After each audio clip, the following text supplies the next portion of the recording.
SMP Takmirul Islam Surakarta. Kemudian kepada Ibu Arin yang nanti menjadi narasumber kita dari UPTD Puskesmas Penumping, insya Allah akan membersamai selama 1 jam ke depan kebersamaan kita.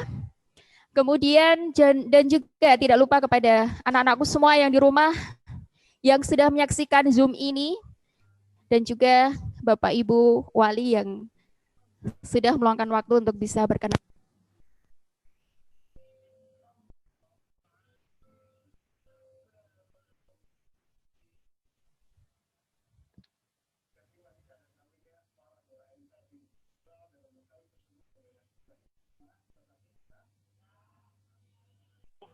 Bu, nggak ada suaranya, Bu.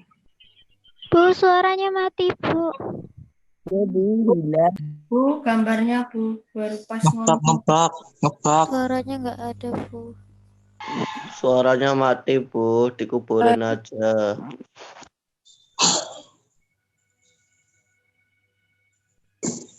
Gambarnya nggak gerak, Bu. Ngelek, woi.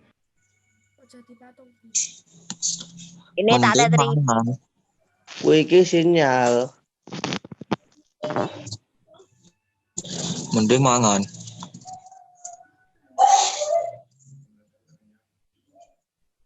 Assalamualaikum.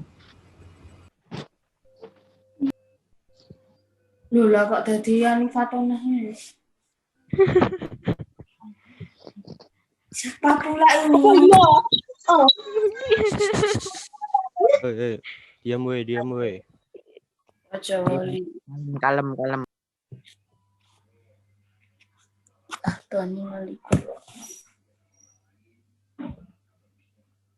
Maulana. Nyapa iki? Siapa iki rek? Mana saya tahu.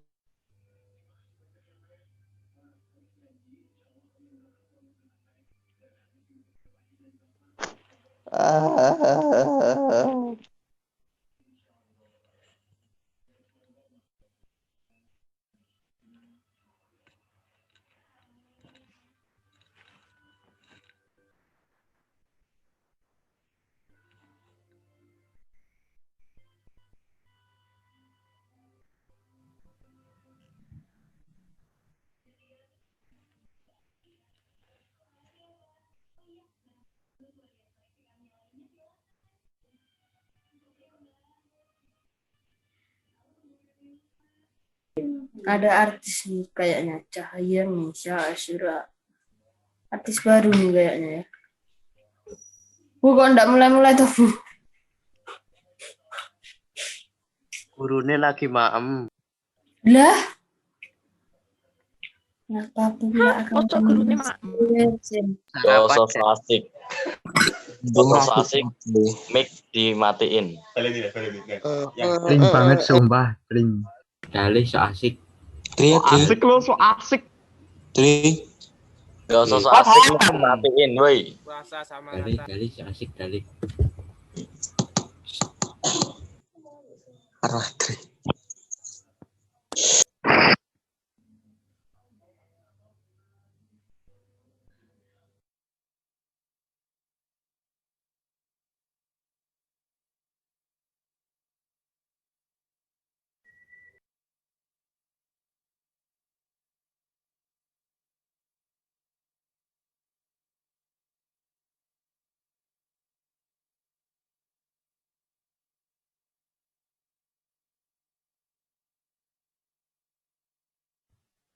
Tes.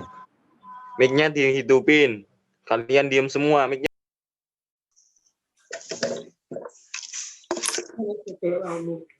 Ya, Pak. Dihidupin salah, dimatiin. Enggak bercanda. Iya, Pak.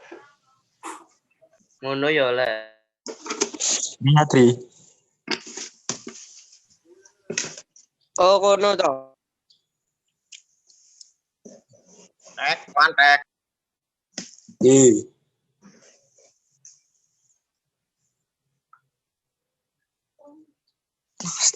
Kan.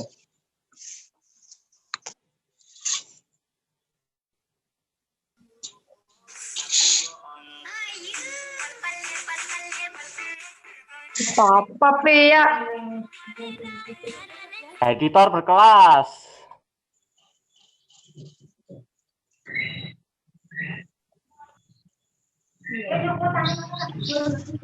Yuk. Papale, papale, papale.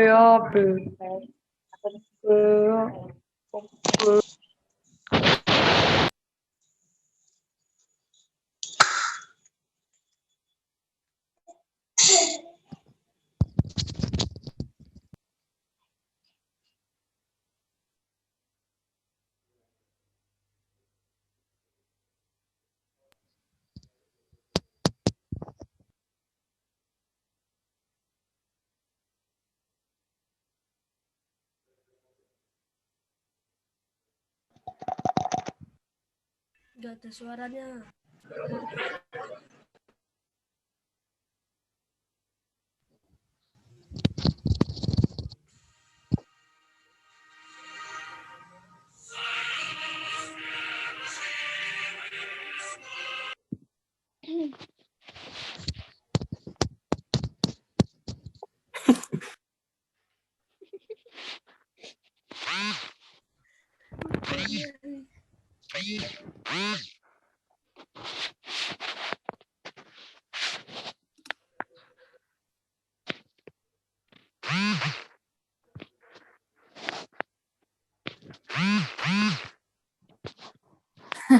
Lah, dipakai Om Joko.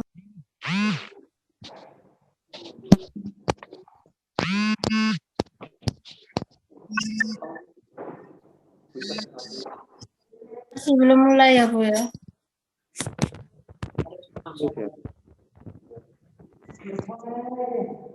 Bagas kumat. Ngopo weh? Bagas wis. Ngopo, Gas? Beliau ono lho, Gas.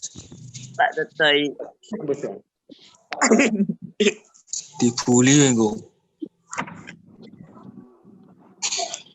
Udah berani nih.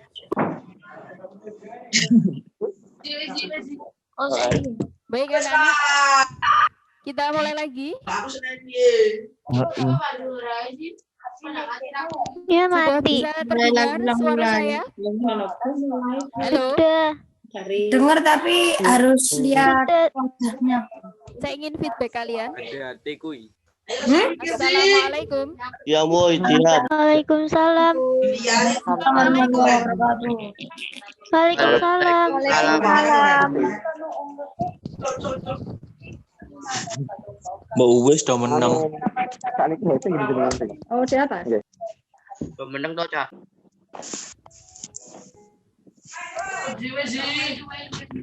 Mohon maaf, ada sedikit gangguan teknis. Ya enggak aku baru. Saya ulang lagi.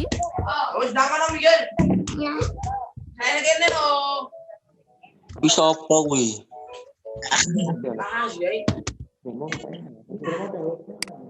Hampir betul aku.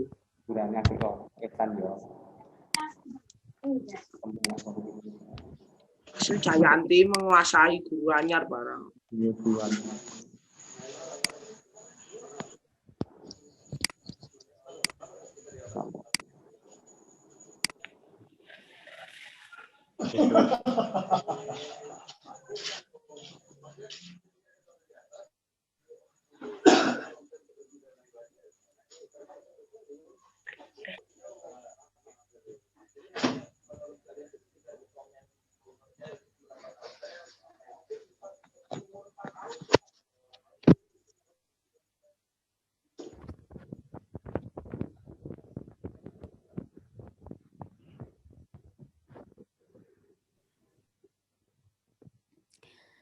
Bu, kerudungnya Anak-anak. transparan ya?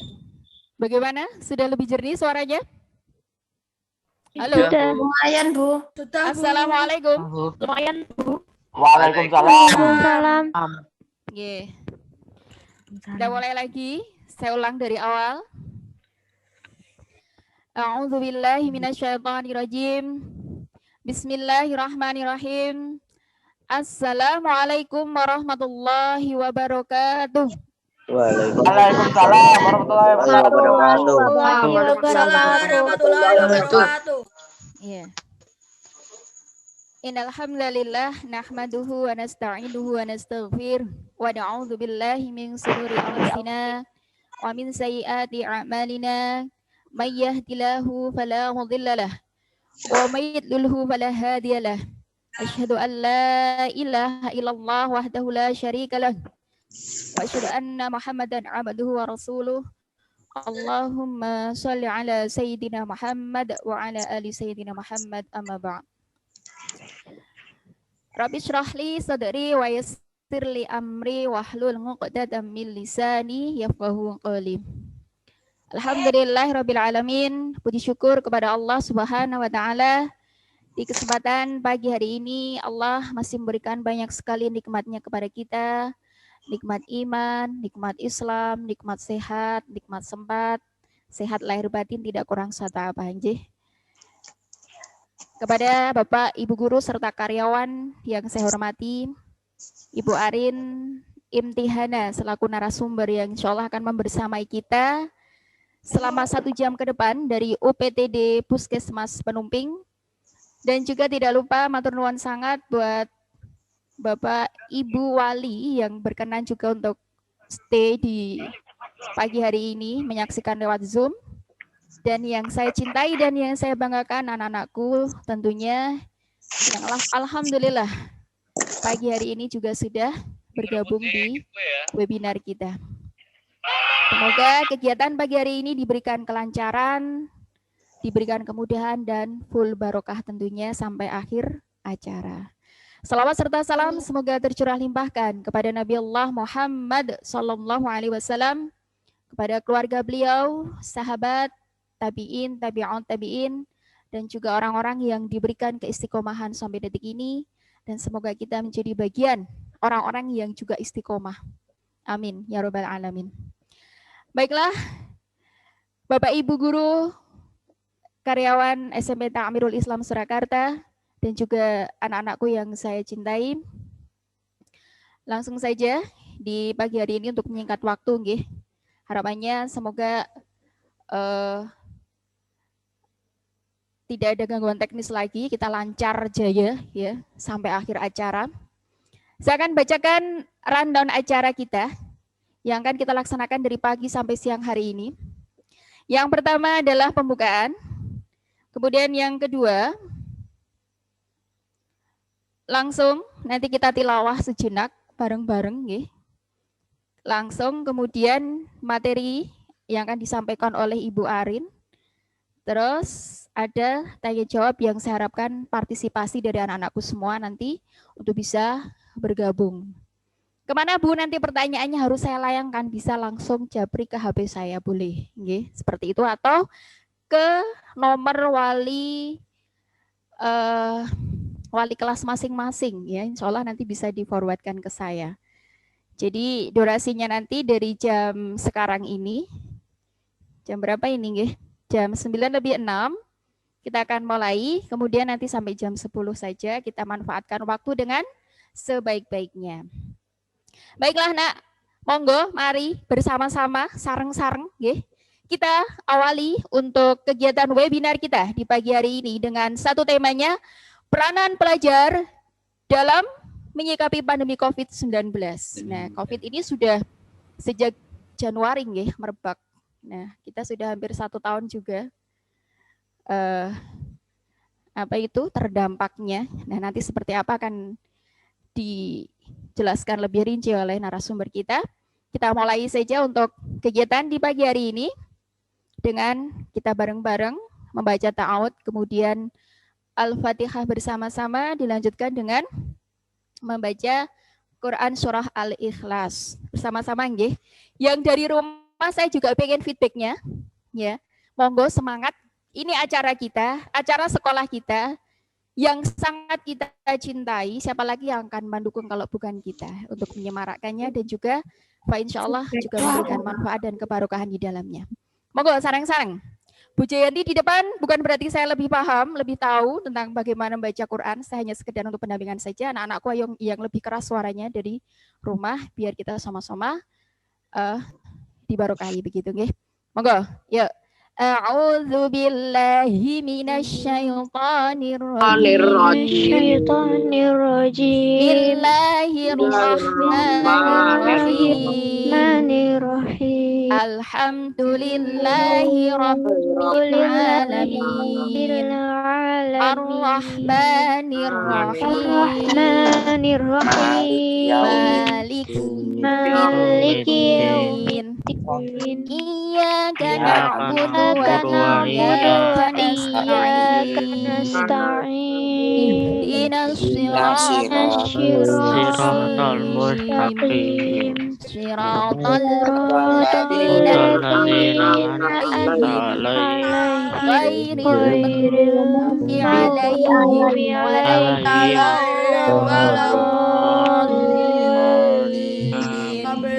Rabbighfirli wa liwalidayya amin. Al-Ikhlas. Bismillahirrahmanirrahim. Qul huwallahu ahad. Allahu samad. Yalid wa lam yulad wa lam yakul lahu kufuwan ahad. Shadaqallahul azim. Allahumma bil Quran. Alhamdulillahirabbil alamin. Sudah kita buka dengan tilawah bersama. Terima kasih anak-anakku sudah semangat ya. Semangat. Mana suaranya kelas 1? Halo. Semangat. Halo. Apa kabar? Loh, masih loyo. Mana suaranya kelas 2, kelas 7? Kelas 8? Kelas 8 Budi, kelas 8. Halo. Assalamualaikum Bu. Kelas 9. Waalaikumsalam, Bu. Dengenjing Bu. Ya, nuwun ya. Terima kasih anak-anakku. Aku cinta sama kalian. Jadi sangat sayang sama kalian, anak-anakku yang sangat saya cintai dan saya banggakan. Awas Fadil. Baik, langsung. Ini sudah jam 9:10. Kita akan segera hadirkan pemateri, J. Beliau sudah hadir di sini, insya Allah nanti akan segera hadir bersama kita, sareng-sareng, untuk bersama-sama kupas tuntas ya. Sebetulnya peran kita sebagai pelajar, terutama anak-anak remaja SMP, nggih, kalian usia-usia berapa ini SMP ya? 12 sampai 13 tahun. Ya, apa sih yang bisa aku lakukan untuk seenggaknya tidak menjadi beban, justru menambah kondisi COVID ini menjadi lebih apa ya, membuat stres gitu ya. Jangan sampai stres ya. Kalau kata Bang Haji Romai Ramai itu apa? Stres obatnya iman dan takwa ya. Tapi itu kalau dikupas iman dan takwa itu sangat-sangat luas ya. Baik. Kita hadirkan untuk pagi hari ini pembicara kita webinar SMP Ta'mirul Islam Surakarta dalam tema peranan pelajar dalam menyikapi pandemi COVID-19. Monggo Ibu kita panggilkan Ibu Arina Imtihana AMD Kep nggih. Ibu Arina Imtihana nggih.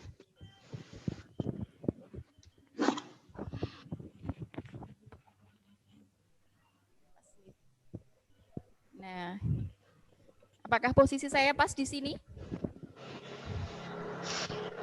Tembus pandang, Bu. Apa yang tembus pandang? Maskernya yang kanan. Maskernya. Maskernya mau pandang, Bu. Maskernya, Bu, enggak namanya kita kelihatan, online Bu. itu ya salah satu ujiannya seperti itu, nih. Yang penting husnudzon selalu. Biasanya orang. Senyum, husnudzon selalu. Hashtag husnudzon selalu ya. Kapan sekolah? Mengutamakan husnudzon itu enak sekali. Always husnudzon. Ya. Sebentar. Baik, sebelumnya akan saya bacakan terlebih dahulu anak-anakku kurikulum vitae dari Ibu Arina. Jadi bisa menyapa beliau dengan panggilan kesayangan Ibu Arin. Bu Arin, nggih. Rumah beliau di perumahan Taman Sentosa Ngargorejo Ngemplak Boyolali. Ini yang orang Ngemplak Boyolali. Assalamualaikum, mana suaranya? Ya. Adri. Jadi jauh-jauh loh ini ya, Bu Arin datang ya. Bu Arin datang jauh-jauh nak ya. Jadi nanti mohon kalian partisipasinya ya. Menyimak baik-baik, kemudian bisa ditanyakan beberapa pertanyaan ke beliau. Kemudian kantor keseharian beliau diamanai mengabdi ya, mengabdi untuk umat Jehu nggih. Di Puskesmas Penumping ya. Ini yang domisilinya di Laweyan dan sekitarnya nggak asing nggih. Mungkin sesekali berkunjung ke sana. Kenapa saya bilang sesekali ya? Kalau bisa jangan sakit. Penumping itu Penumping itu berarti Penumping itu ya daerah sekitar kita ya. Puskesmas Penumping itu di dekat UMS itu, Laweyan nggih. Pom bensin Laweyan masuk. Ya, Jalan Reksogadan. Jadi itu puskesmas baru ya Bu ya, termasuk baru pindah maksudnya ya. Jadi harusnya bukan puskesmas Penumping, tapi puskesmas Laweyan atau puskesmas daerah si Reksogadan ngaten nggih. Puskesmasnya bagus ya nak. Sekarang itu puskesmas luar biasa pelayanannya. Saya termasuk salah satu yang, kalau saya biasa puskesmas Purwosari, nggih, ya sudah dibangun juga itu.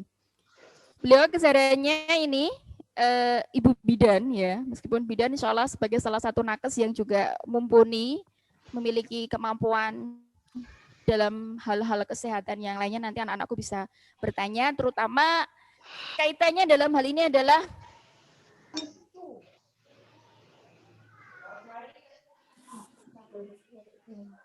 Suaranya hilang. Suaranya hilang. Halo Bu. Bu, suaranya nggak ada Bu.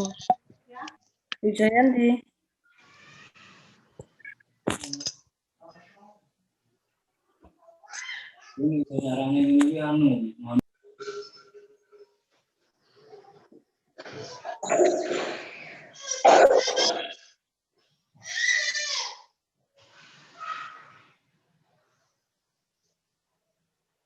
Mama beliin tuli.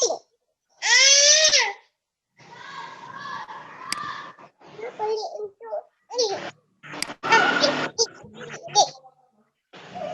Kawan nek kebak. Omahe kancamu gede banget lho. Iki sapa iki? Sapa iki? Itu gede ya. 8D. 7.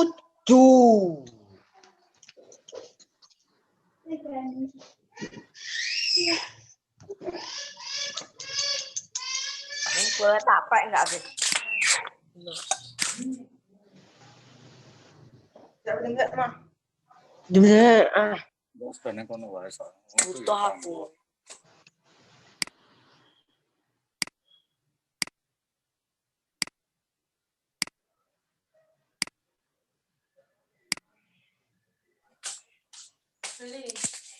Bukan kabeli.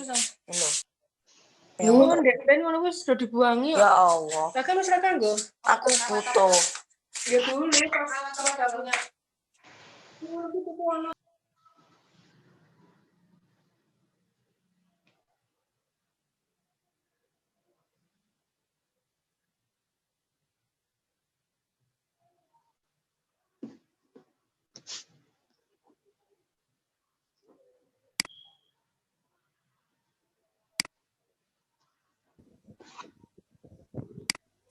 Oh ya, Assalamualaikum warahmatullahi wabarakatuh. Waalaikumsalam warahmatullahi wabarakatuh. Halo. Halo. Ya, suaranya Halo, sudah terdengar ya? Iya, sudah. Sudah, Bu. Kurang keras. Keras, Bu. Kurang Keras, Bu. Cukup keras dibandingkan suaranya Bu Jayanti kalah telak ini. Bismillahirrahmanirrahim. pada pagi hari ini saya diberikan amanah oleh Ibu Kepala Puskesmas untuk menyampaikan sedikit materi tentang kesehatan remaja. Jadi kemarin dari pihak SMP Takmirul Islam meminta kepada Puskesmas Penumping untuk memberikan sedikit materi tentang kesehatan remaja di masa pandemi. Kita tahu bahwa usia SMP adalah masuk di kategori remaja. Kita mulai saja, nggih.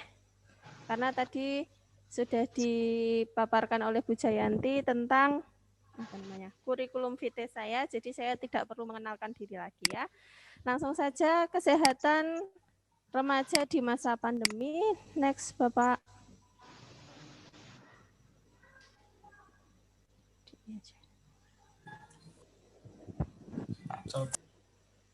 Ya, kita tahu berapa aja usia remaja menurut WHO atau Badan Kesehatan Dunia. Remaja itu berusia 10 sampai dengan 19 tahun. Sedangkan menurut Kementerian Republik Indonesia, Kemenkes, usia remaja yaitu antara 10 sampai dengan 18 tahun. Next. Nah, ciri-ciri khas remaja, karena ini slide-nya umum ya, mohon maaf jadinya begini ya. Ini jadi ciri-ciri remaja, ciri khasnya yaitu sering dianggap sebagai periode paling sehat.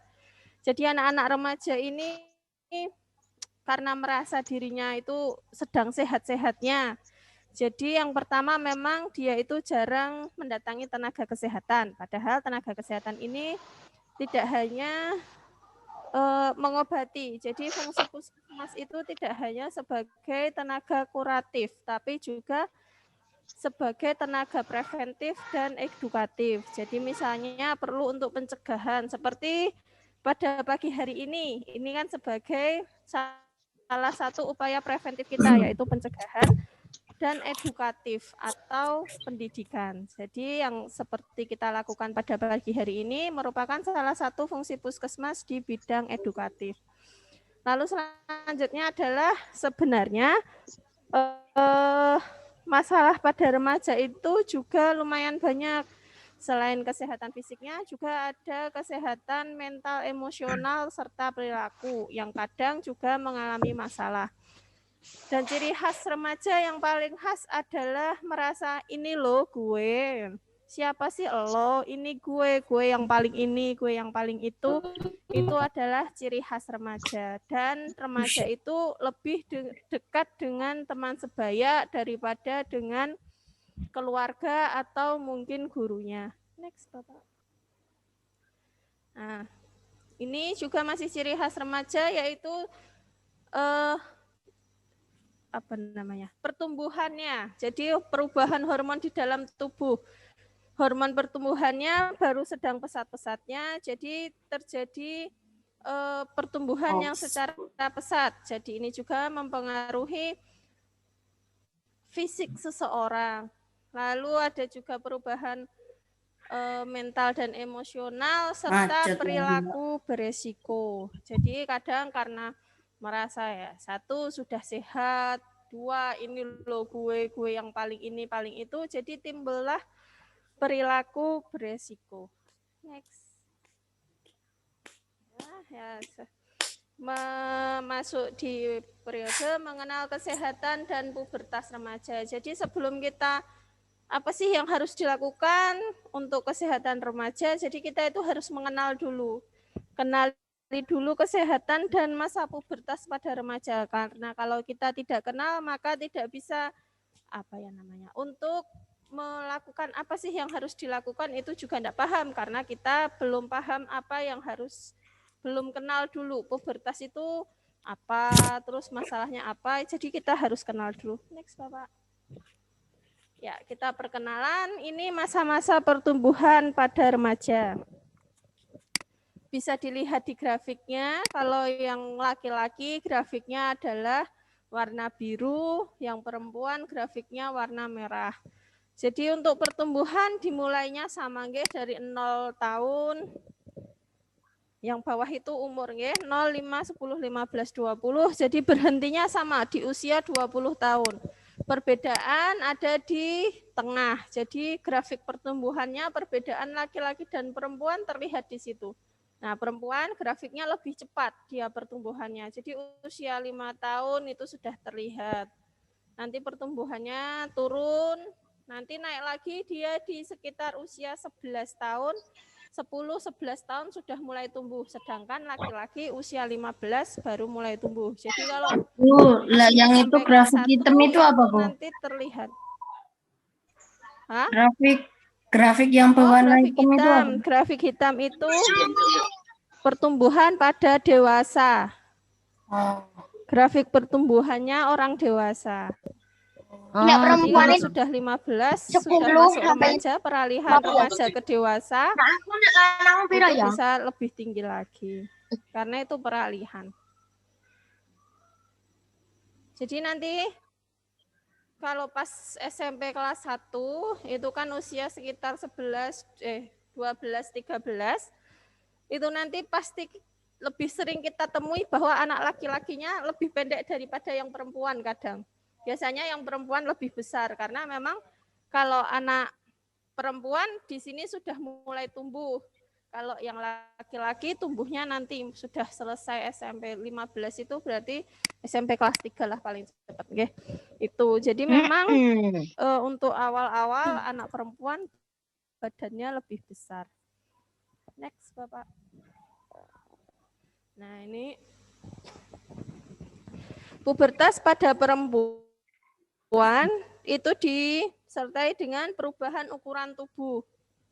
Pertumbuhan rambut atau bulu pada area tertentu, kulitnya jadi lebih berminyak, perubahan ukuran dan bentuk payudara, mulai menstruasi, bentuk dan ukuran tubuhnya berubah. Jadi kalau orang Jawa bilang itu sudah mulai bangkek.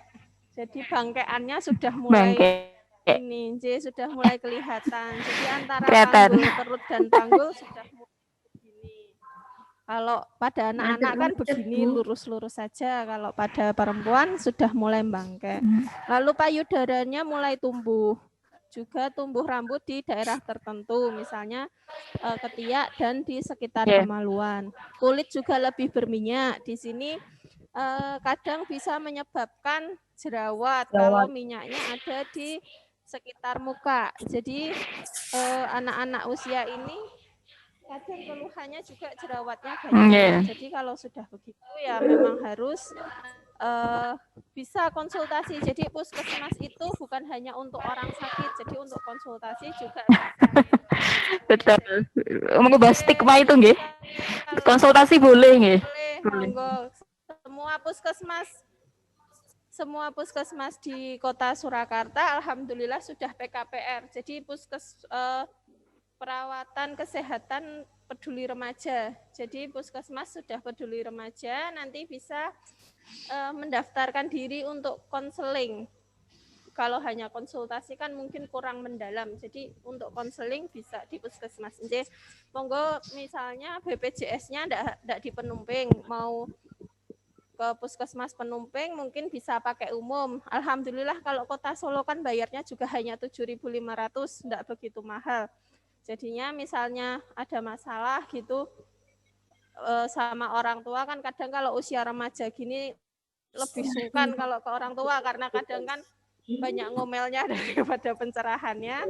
Jadinya kalau misalnya cuma 7.500 bisa menyisihkan dari uang jajan sedikit-sedikit nanti sudah 7.500 kita ke puskesmas bisa konseling di sana.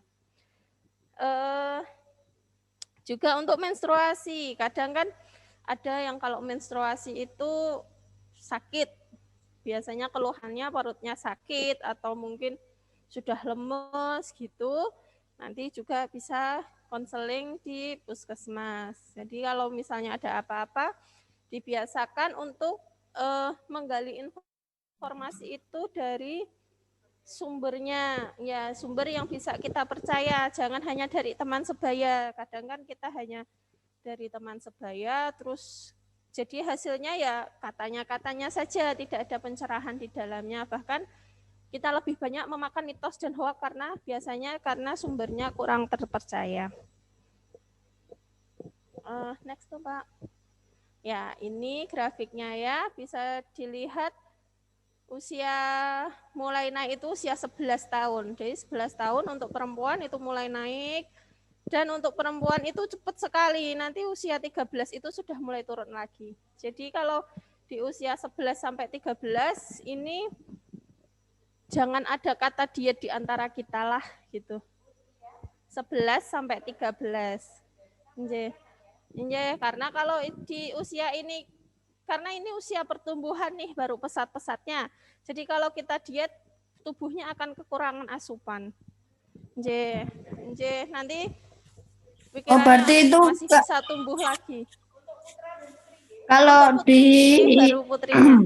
Jadi untuk putri. Jadi di sini jangan dulu kita diet. Mau tubuh sebesar apa juga jangan diet dulu. Dietnya itu nanti pakai olahraga, jangan dari makanan. Jadi kita memang baru membutuhkan asupan. Protein. Berarti nanti putra beda lagi Bu itu. Ya beda. Ini kan bisa dilihat dari grafiknya sexual development-nya girls.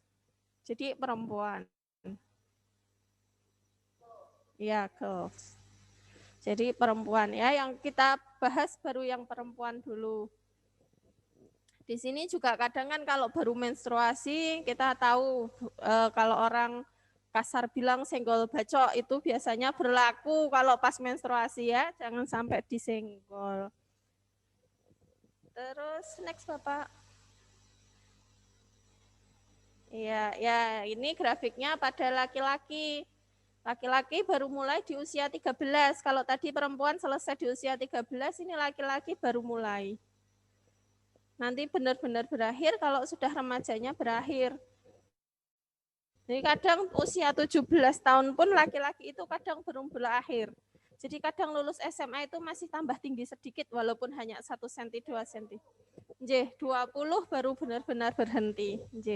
Jadi kalau laki-laki ya biasa aja. Kalau misalnya masih nanti masuk SMA, masih lebih pendek daripada teman perempuannya, ya enggak masalah. Jadi masih bisa dikejar pakai olahraga. Kan ada basket, ada renang, ada macam-macam itu bisa menambah tinggi badan. Lalu yang sama untuk perempuan, jangan dulu diet. Diet kita imbangi dengan olahraga. Jadi dietnya diet seimbang. Bukan untuk diet pengurangan berat badan, tapi dietnya diet seimbang dulu. Jadi biar tubuh itu seoptimal mungkin dalam menentukan pertumbuhannya. Ya, asupan nutrisinya harus benar-benar terjaga di masa-masa pertumbuhan seperti ini. Berarti itu kalau laki-laki di umur segitu itu diet gitu enggak boleh ya Bu ya? Dietnya diet seimbang. Jadi kalau di kesehatan itu diet itu ada berbagai macam. Kalau di umum itu yang namanya diet kan mengatur pola, diet itu mengatur pola makan. Jadi pola makan seperti apa yang pengen diatur. Jadi ada diet seimbang, ada diet tinggi kalori, tinggi protein, ada diet untuk hipertensi, ada diet untuk diabetes, itu semuanya ada dietnya. Jadi yang kita perlu atur di sini untuk masa pertumbuhan adalah sebenarnya adalah dietnya diet tinggi protein dan diet seimbang. Jadi misalnya tubuhnya sudah gembur kayak saya, ya dietnya seimbang. Kalau misalnya masih dalam tahap kurus, itu ya dietnya bisa pakai diet tinggi kalori, tinggi protein. Bisa dipahami? Sakit. Ya. Makasih Bu. Ya. Lanjut, untuk ini selanjutnya adalah tanda-tanda pubertas pada remaja laki-laki. Jadi sama perubahan tubuh sama dengan perempuan, pada perempuan itu dibarengi dengan perubahan ukuran tubuh dan bentuk tubuh serta suara. Kalau pada perempuan suaranya lebih lembut, kalau pada laki-laki suaranya lebih ngebas nggih, bertenaga ngebas itu lebih berat. Terus sama juga tumbuh bulu dan rambut di area tertentu. Kalau perempuan kan tidak punya jenggot, kalau laki-laki ada jenggotnya. Selain itu tumbuhnya bulu sama, kulit juga lebih berminyak daripada yang kemarin-kemarin. Untuk laki-laki ini mengalami mimpi basah. Jadi untuk yang sudah mimpi basah berarti sudah akil balik untuk laki-laki. Sama perempuan kan baliknya kalau sudah menstruasi.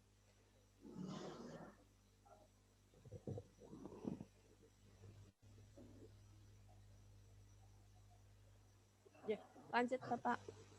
Nah, selain dari perubahan ukuran fisik, itu juga mengalami perkembangan mental dan kognitif remaja. Bisa di next Bapak. Nah, perkembangan otaknya bisa seperti ini. Sebentar, karena tulisannya kecil makanya saya bawa ini. Ini karena tulisannya bahasa Inggris, intinya ada di situ. Masa remaja merupakan kesempatan emas kedua pada perkembangan otak. Jadi masa emas perkembangan otak yang pertama itu adalah 1000 hari pertama kelahiran. Jadi mulai dari dalam kandungan ibu 9 bulan sampai dengan pertumbuhan 2 tahun. Golden age period kalau orang sekarang bilang. Itu kalau di program itu masih pakai 1000 HPK, 1000 hari pertama kelahiran. Golden age period ini merupakan apa namanya? Pertumbuhan otak itu baru pesat-pesatnya. Jadi di situ biasanya kan kalau orang tua itu pasti memberi makan enak-enak. Yang punya adik kecil pasti tahu adik makan enak-enak terus biasanya gitu. Karena di situ memang lebih diperlukan protein hewani daripada yang lainnya. Jadi misalnya kakaknya dikasih makan lauk tahu tempe, adik kasih ikan atau telur, ya memang bedanya memang seperti itu, memang berbeda. Untuk yang sudah dewasa begini, memang sudah membutuhkan protein nabati. Jadi semua makanan memang harus seperti tadi dietnya, diet gizi seimbang. Jadi sudah harus memakan semua bahan makanan.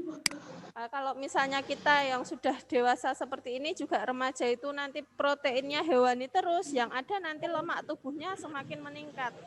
Jadi bukan tambah sehat tapi nanti kolesterol keluar, itu sudah mulai. Jadi kalau untuk perkembangan otaknya, jadi kita juga harus lebih giat belajar. Itu karena untuk memancing saraf-saraf otaknya. Jadi enggak seperti kalau waktu bayi lebih dikejar di makanan, kalau untuk dewasa makanan serta yang lainnya. Jadi untuk kebutuhan otaknya tidak hanya dari makanan. Selanjutnya, nah ini perubahan otak dari anak-anak menjadi dewasa. Yang ini kelihatan ya dari rumah ya, ada kotaan kecil warna merah itu yang di paling kiri, kotaan ada warna merahnya. Itu pertumbuhan otak yang mempunyai peran eksekutif di dalam otak. Itu namanya dorsal lateral prefrontal cortex. Nah, itu bagian otak yang penting. Itu bisa dilihat tambah besar itu tambah matang. Jadi karena waktu yang paling kiri itu usia 5 tahun itu masih merah. Warna merah itu menandakan dia belum matang. Jadi jaringan otaknya itu sampai umur 5 tahun dia belum matang. Semakin ke sini semakin matang, di usia remaja itu sudah mulai hijau. Dan di usia 20 tahun dia ya sudah segitu adanya. Jadi kalau misalnya SMP belum sampai,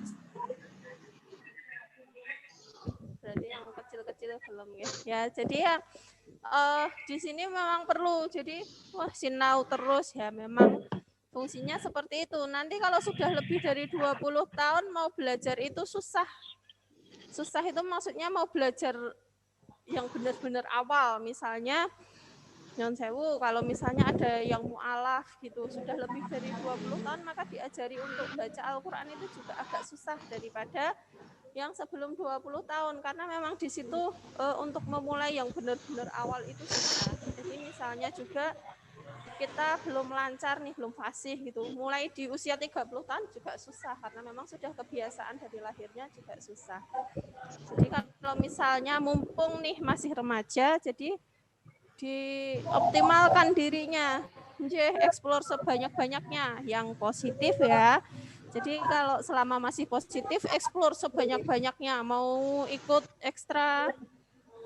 ekstranya ekstra tahsin bisa teh. Berarti itu kalau misal umur 20 ke atas itu ngapalkan yang agak sulit sedikit itu apa yang sulit dihafalkan gitu ya susah gitu Bu Mas. Yang sulit dihafalkan kalau mau hafalan ya bisa. Maksudnya kalau mau tahfidz, kalau mau belum pernah baca Al-Quran sebelumnya ya enggak bisa kan. Agak kesulitan lah ya. Sebelumnya. Oh. Tidak selancar kalau masih muda ya Bu ya. Jadi bisa kita lihat kadang muda anak kecil TK itu juz 30 sudah hafal semua. Padahal kita yang besar aja juz 30 suruh hafal semua juga belum tentu bisa. Mudah sekali mengajari kadang anak-anak TK kecil itu sehari hafal 3 hadis gitu bisa hafal. Tapi untuk sudah seusia saya sama Bu Jayanti ini kalau baru dapat pelajaran baru ya harus seminggu dihafalkan baru bisa hafal. Betul sekali. Harus diulang terus. Kan sama seperti kalian kalau baru dapat pelajaran baru paling sehari juga bisa hafal. Iya betul. Target hari ini ayat surat Al-Baqarah ayat sekian sampai sekian diulang 3 kali 4 kali juga sudah hafal. Dan nanti kalau sudah usia lebih dari 20 tahun. Di situ perbedaan untuk fungsi otaknya ya. Nah, dari tadi yang kita bahas adalah perkembangan mental dan kognitif. Ini ada faktor-faktor yang mempengaruhi. Jadi selain dari kecerdasan otak yang memang sudah bawaan, itu juga ada yang mempengaruhi. Antara lain adalah faktor dari luar dan faktor dari dalam. Itu sebenarnya sama saja. Baik dari dalam keluarga ataupun dari luar lingkungan kita. Salah satunya adalah faktor lingkungan. Jadi untuk remaja ini lingkungan itu sangat berperan nih Bu. Makanya orang bilang dengan siapa kita berkawan maka seperti itulah kita ya betul. Jadi kita memang harus pandai-pandai memilih kawan. Jadi bukan berarti kita harus berteman dengan anak yang pintar saja, bukan. Karena pintar itu tidak harus dalam segi akademis. Kalau akademisnya pintar, tapi untuk kesehariannya kurang bagus, ya kita harus memilih lagi. Karena kadang kan ada yang lebih egois kadang orang. Betul. Untuk sosialnya kurang. Jadi memang kita harus bergaul dan pandai dalam memfilter apa yang kita dapat. Kalau anak remaja pokoknya kuwi.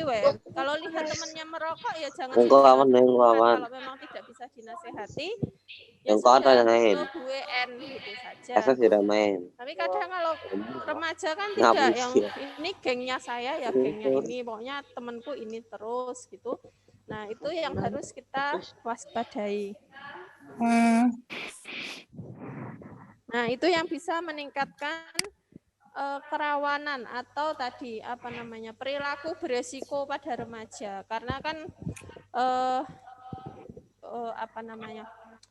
sifat ini loh gue-nya itu besar di remaja. Ini loh gue. Jadi rasa ingin diperhatikannya juga besar. Jadi kalau kita tidak pandai-pandai mengelola, jadi akan timbul perilaku beresiko.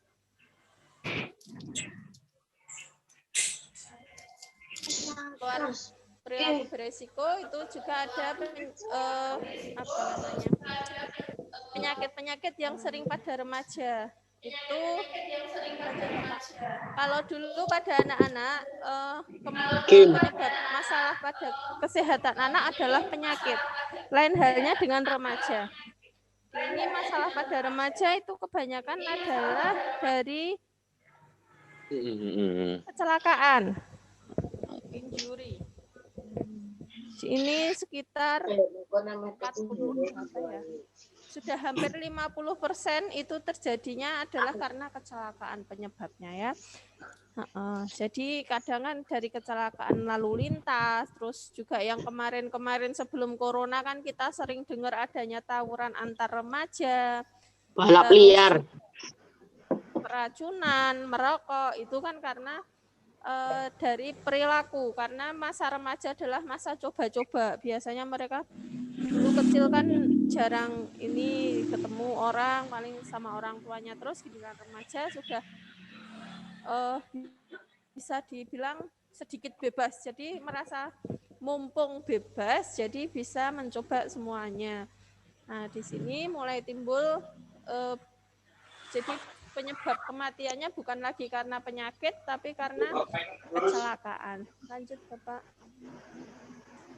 Nah, kecelakaan salah satunya karena pergaulan, yaitu smoking, merokok. Biasanya ini berawal dari coba-coba. Kadang orang tuanya masih ada yang merokok. Tuh ada sisa puntung rokok di rumah nih, penasaran, diambil, dinyalakan. Mulai, wah ternyata karena merokok ini, nikotin itu menimbulkan efek ketergantungan. Jadi kalau sudah sering merokok, mau berhenti sudah susah karena sudah ada nikotin di dalam darah, itu menyebabkan rasa ketergantungan. Jadi kalau tidak merokok ya ada yang kurang. Lanjut. Selanjutnya adalah kecelakaan lalu lintas, ini juga lumayan banyak. Terus juga itu menggunakan gadget saat berkendara. Karena remaja itu kan kontrol dirinya masih kurang. Jadi kadang ya, wah sambil nyupir sambil main HP juga bisa, kenapa harus minggir dulu? Yang biasa sering kita temui sekarang karena banyaknya pengendara online, apa namanya, Gojek, itu karena memang tuntutan profesi, jadi mereka itu sekarang juga sering sekali menggunakan gawai di jalan. Selanjutnya, ini guys juga banyak anak-anak ke sekolah naik motor tanpa helm, tanpa SIM. Juga kalau di kota besar sudah masuk geng motor, ini anak-anak sekolah juga sudah mulai masuk geng motor. Kalau di SMP sudah boleh bawa motor? Belum ya. Setahu saya juga SMP itu belum boleh bawa motor karena belum punya SIM. Jadi memang tidak boleh bawa motor ke sekolah. Sebenarnya juga tidak hanya di sekolah, di lingkungan sebenarnya juga belum boleh karena belum punya SIM. Di situ belum, karena itu remaja itu merupakan masa transisi, jadi emosinya itu belum stabil. Kadang di pepet, yang lain aja harus wah dipepet, wah ganti dipepet, padahal lupa kita tidak punya SIM. Ya, langsung emosinya meletup, itulah remaja. Lanjut Bapak. Lalu ini juga karena penasarannya dia sama hal-hal yang baru, juga pengennya ini melakukan hal-hal berbahaya baru. Nih baru musim TikTok, ikut TikTok. Baru musimnya ini kayak gini nih, selfie di atas gedung tanpa alat pelindung diri. Berbahaya karena misalnya orang tuanya mampu nih, ini kan paling di luar negeri yang kayak gini. Karena di sana kan memang benar-benar bebas, jadi bisa kayak gini, ya. Nah, ini itulah perilaku berbahaya pada remaja. Selanjutnya, ini salah satunya, ini masih banyak nih di Indonesia nih, pernikahan pada anak. Karena pengennya coba-coba, maka hal yang tidak boleh dicoba pun dicoba. Akhirnya mengharuskan adanya pernikahan pada masih remaja. Karena tadi ya, ada hal yang boleh dicoba, ada hal yang tidak boleh dicoba. Hal yang tidak boleh dicoba termasuk ini, mencoba-coba apa namanya, hubungan seksual yang sebenarnya. Untuk di dalam agama kita itu kan sebenarnya pacaran saja tidak boleh, karena harus berdua-duaan, itu tidak boleh, apalagi sampai mencoba hal yang tidak semestinya, itu tidak boleh. Lanjut Bapak. Kalau sudah ada ini, maka selanjutnya adalah ini, kehamilan pada usia remaja. Sudah sebenarnya masa remaja itu waktunya untuk mencoba eksplorasi diri untuk yang lebih baik. Temannya masih main, sudah gendong bayi, gitu kan artinya sudah terputus untuk masa depannya, walaupun sebenarnya masih bisa dikejar. Kalau untuk segi pendidikan, paket C, atau nanti misalnya kuliahnya pakai apa namanya jurusan khusus. Kalau kuliah kan tidak terbatas ini umurnya bisa. Umur, ya. Masa bermain itu kan tidak bisa lah, teman-temannya sudah selesai remaja, masa kita mau mengulang bermain dengan teman-teman kan tidak mungkin. Atau mungkin nanti main sama adik kelasnya yang sudah terpaut 5 tahun kan, ngurus anak paling enggak sampai 5 tahun baru bisa ditinggal. Di bawahnya 5 tahun mau diajak mainan remaja kan juga tidak mungkin. Juga pasti ditertawakan orang, sudah dewasa masih mainan remaja gitu ya. Jadi memang di usia remaja kita harus mengeman-eman diri kita sendiri, selain untuk mengoptimalisasi apa yang harus dioptimalkan, tapi juga harus ada saringannya. Jadi kita memang harus dekat, paling tidak dengan guru. Misalnya kalau sama orang tua kita sungkan, ya sama guru, karena guru kan paribasannya tidak ngawasi 24 jam gitu. Jadi kadang lebih dekat pada gurunya daripada sama orang tuanya. Nah, untuk semakin ke sini screen time-nya itu biasanya bertambah. Kalau dulu itu orang sama televisinya lebih gemuk televisinya, kalau sekarang lebih gemuk orangnya, karena semakin ke sini televisinya semakin tipis ya, semakin bagus teknologinya. Ya, semakin slim padahal orangnya semakin besar.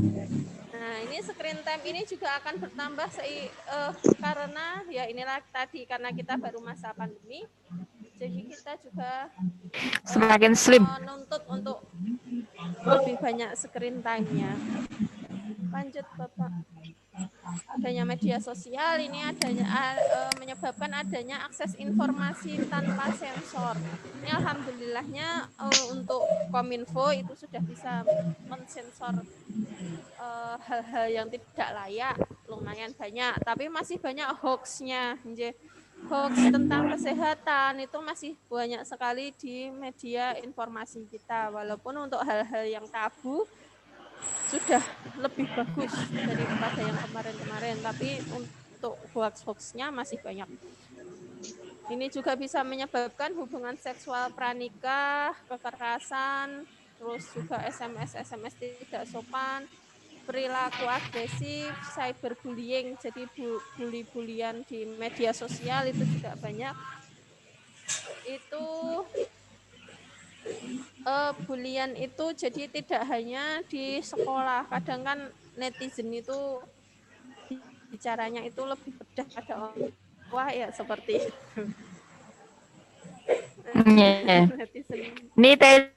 Netizen maha benar.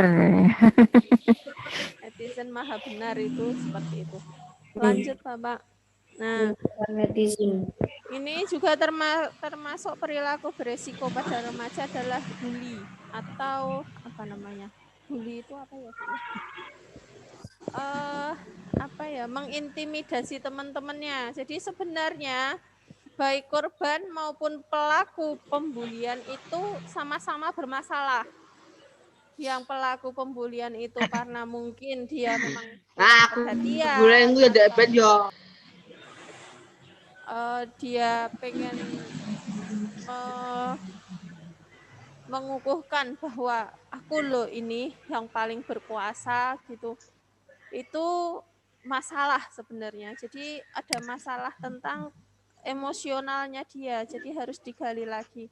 Dan korban pembulian itu juga sebenarnya bermasalah karena dia tidak bisa melindungi dirinya sendiri, bahwa sebenarnya harusnya kalau dibully ya kita harus dalam arti kata melindungi diri kita sendiri.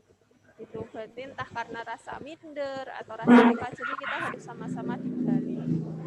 Lanjut. Nah, tentunya kita tidak ingin menjadi korban-korban yang seperti itu semua. Lanjut Bapak. Ini tidak ada orang tuanya ya Bu, ya orang tuanya tidak ada yang ikut ya. Jadi remaja, jadi remaja itu ada di tanggung jawabnya siapa? Remaja itu tanggung jawabnya kita semua. Lanjut Bapak. Nah, ini fungsi keluarga sangatlah penting untuk ini, dan serta guru. Kalau remaja itu saya kira lebih dekat dengan gurunya daripada sama orang tuanya, karena kita tahu kalau orang tua itu kadang diajak curhat itu ngomongnya mengungkit-ungkit masa lalunya kejam sekali, maksudnya kayak saya.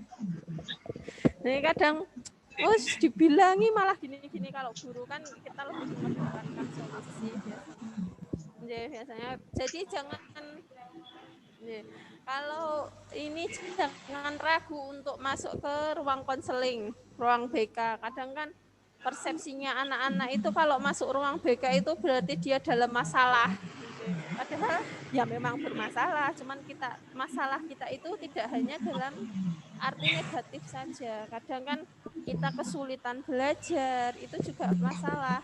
Jadi bisa kita konsultasikan ke guru. Selama ke BK tidak bayar, kenapa harus ragu ke BK? Nggih. Jadi itu. Lanjut Bapak. Yang diperlukan adalah gizi seimbang. Bisa dilihat di sini yang paling bawah adalah dari gizi seimbang adalah air putih. Jadi sehari itu minimal 2 liter air harus masuk. Lalu yang paling bawah, yang atasnya sedikit adalah karbohidrat, sayur dan buah-buahan, nasi, lalu lauk pauk. Nah, sekarang itu sudah tidak zaman 4 sehat 5 sempurna. Karena susu itu adalah tambahan. Jadi misalnya dari makanan sudah mencukupi, tidak perlu ada susu lagi. Untuk makanan kita juga untuk remaja putri yang sudah menstruasi itu kita sarankan untuk rutin mengkonsumsi tablet tambah darah. Sudah ada untuk tablet tambah darah untuk remaja putri itu diminumnya seminggu sekali kalau tidak sedang menstruasi. Apabila sedang menstruasi maka minumnya sehari sekali selama masa menstruasi. Itu fungsinya menggantikan zat besi yang ada di dalam darah, karena waktu menstruasi kan darahnya keluar, kadang sedikit kadang banyak. Semakin banyak darah yang keluar, maka zat besinya juga banyak yang berkurang. Oleh karena itu harus diimbangi dengan asupan makanan yang bergizi serta tablet tambah darah, karena tidak semua makanan itu bisa mengandung Fe dan tidak semua Fe yang ada di makanan itu bisa terserap. Jadi kadang yang bikin lemah, letih, lesu, lunglai pada wanita yang sedang menstruasi itu karena kekurangan zat besinya. Fe kalau ini ya. Nah, untuk itu di makanan yang banyak mengandung zat besi itu adalah di protein hewani, terutama daging merah. Jadi kadang kan tidak semua daging berwarna merah karena ikan kan warnanya putih. Daging ayam juga putih. Jadi daging merah biasanya daging sapi atau daging-daging lain yang berwarna merah.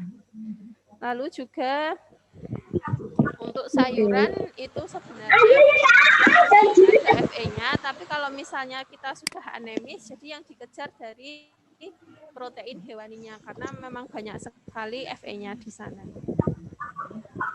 Lalu untuk masa remaja ini juga biasanya masih banyak jajan, jadi mereka itu suka makanan yang ada awet, terus kadang jajanan-jajanan di jalan itu hijinnya juga kita juga tidak tahu, terus ada pewarnanya, ada pemanisnya, itu zat-zat yang kadang berbahaya untuk tubuh kita. Untuk makanan seimbang seperti itu. Selanjutnya di sini peran pendidikan sungguh sangat penting karena di ini nanti pengaruhnya sampai kita ke depan mau seperti apa. Jadi semakin banyak kita menimba ilmu, nanti ke depannya kita lebih tatak untuk menghadapi kehidupan. Jadi kita harus bagaimana semakin banyak eksperimen, karena pengalaman adalah guru yang paling berharga. Kalau kita cuma dibilangi jatuh itu sakit loh. Kalau belum pernah jatuh maka tidak tahu seberapa sakitnya jatuh. Coba dulu. Lanjut Bapak. Alhamdulillah semua puskesmas di Solo sudah puskesmas PKPR, jadi pelayanan kesehatan peduli remaja. Jadi nanti untuk remaja misalnya mau konsultasi, jadi nanti bisa bilang mau konsultasi ke klinik PKPR. Jadi nanti biar disendirikan. Karena memang basicnya adalah peduli remaja. Lanjut Bapak. Nah ini lanjut selama pandemi. Ini untuk selama pandemi, jadi kita harus rutin membuat jadwal.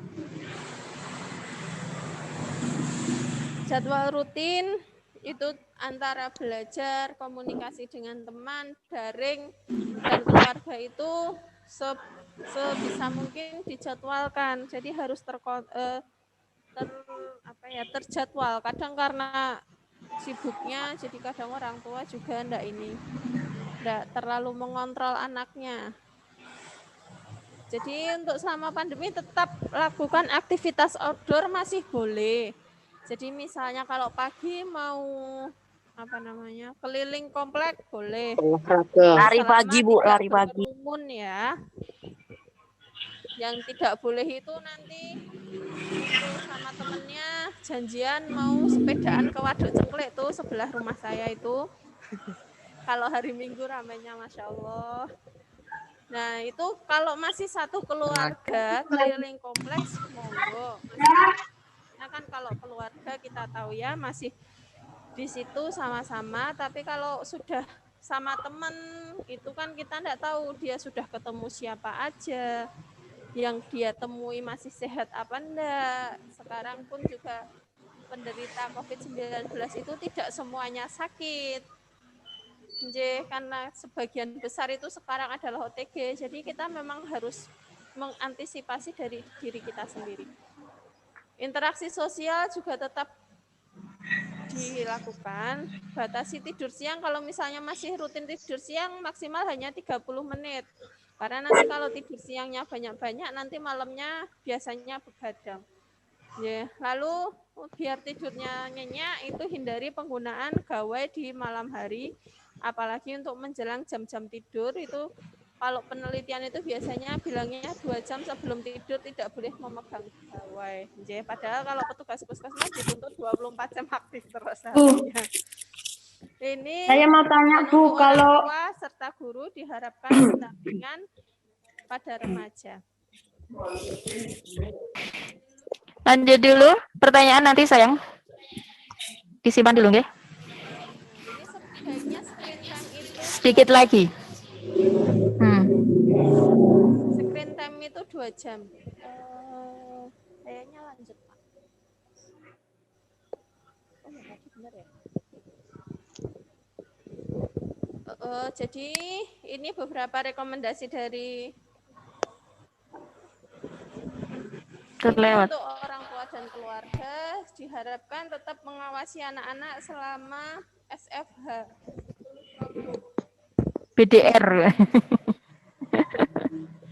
Belajar dari rumah ya, school from home. Jadi ini tetap harus dalam pendampingan orang tua. Jadi misalnya orang tuanya baru bekerja ya sebisa mungkin tetap ditanyakan pada anaknya sampai mana pelajarannya.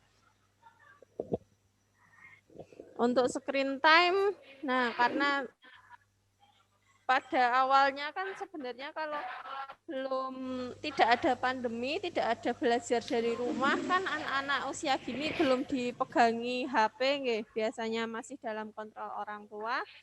Jadi karena harus belajar dari rumah, tugas-tugas lewat HP, jadi anak-anak dipegangi HP. Ini seharusnya orang tua harus lebih waspada. Apa saja yang dicari anak-anak itu selama mereka memegang HP, karena ya kita tahu bahwa informasi lewat media elektronik sekarang itu memang tanpa sensor sama sekali. Jadi kalau remaja itu biasanya apa yang dia dapat, apa yang dia lihat juga dipanuti sebagai itulah kebenarannya. Padahal tidak semua yang kita dapat, kita lihat itu adalah kebenaran. Nah, ini juga meningkatkan screen time beresikonya meningkat pesat. Lanjut, Bapak.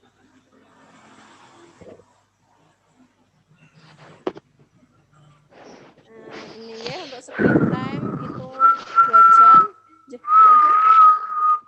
Lagi.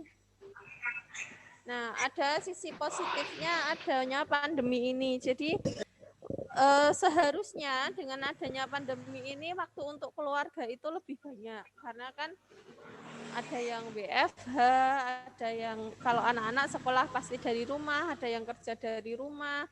Karena tidak boleh berkerumun dan keluar rumah sembarangan, jadi lebih banyak waktu di rumah. Nah, ini seharusnya family time-nya itu lebih berkualitas gitu. Jadi nanti kalau misalnya ada yang merasa family time-nya kurang berkualitas, nanti bisa dibilang ke orang tua. Harusnya itu lebih berkualitas karena waktu di rumahnya itu lebih banyak. Jangan sampai waktu di rumahnya lebih banyak, tapi tetap aja seperti biasanya kalau ketemu ya matanya ke HP-nya masing-masing. Jadi memang harusnya lebih family time-nya lebih berkualitas.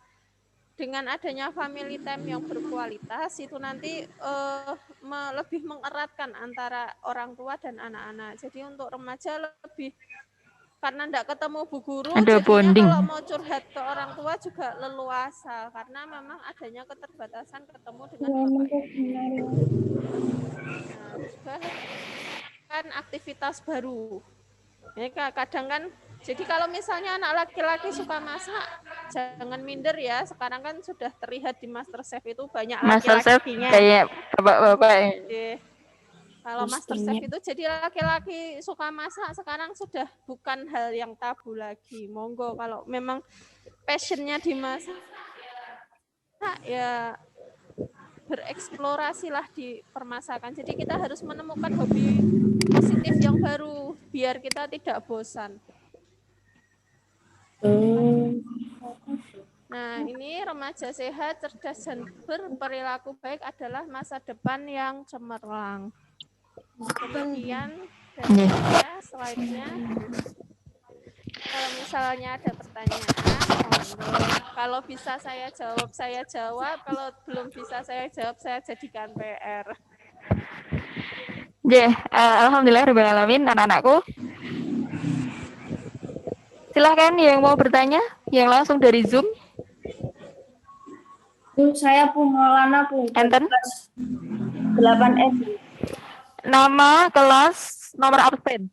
Maulana Abdul Tufail Rohan dari kelas 8E nomor absen 14. Mas Maulana 8E nomor absen. Silahkan pertanyaannya. Bu, bagaimana cara supaya virus corona ini tidak menyebar pesat di lingkungan masyarakat? Bagaimana cara agar virus corona ini tidak menyebar pesat di masyarakat? Cara pesat di masyarakat. Pakai masker. Betul. Sampun Mas. Ini ada tiga pertanyaan, boleh? Mau tanya Bu. Bentar Bu. Lagi. Bu, Hanafi. Dari mana ini? Kelas 7D, absen 10. Bu. Mas Hanafi 7D. Boleh tak Bu? Monggo pertanyaannya. Pertanyaan 1 dulu nak untuk 3 penanya. Termen 1.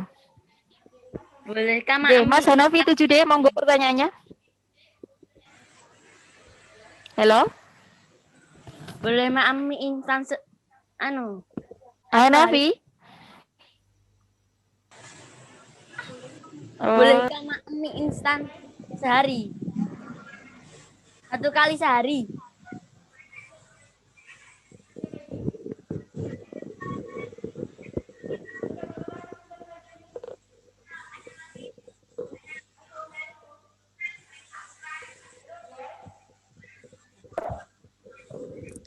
Hanafi Bu.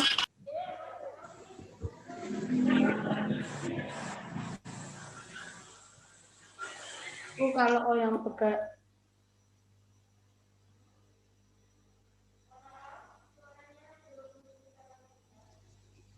lebih banyak.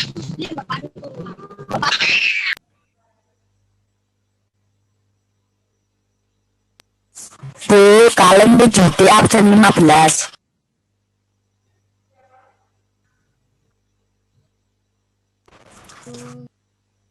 Mau tanya Bu.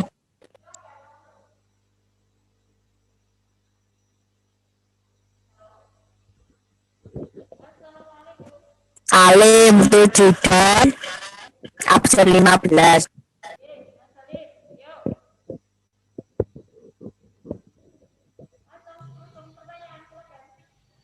Suaranya kecil, Bu.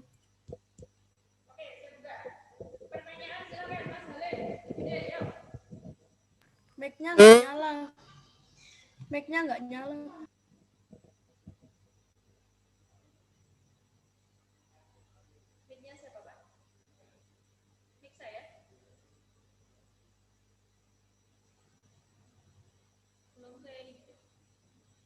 Oh iya.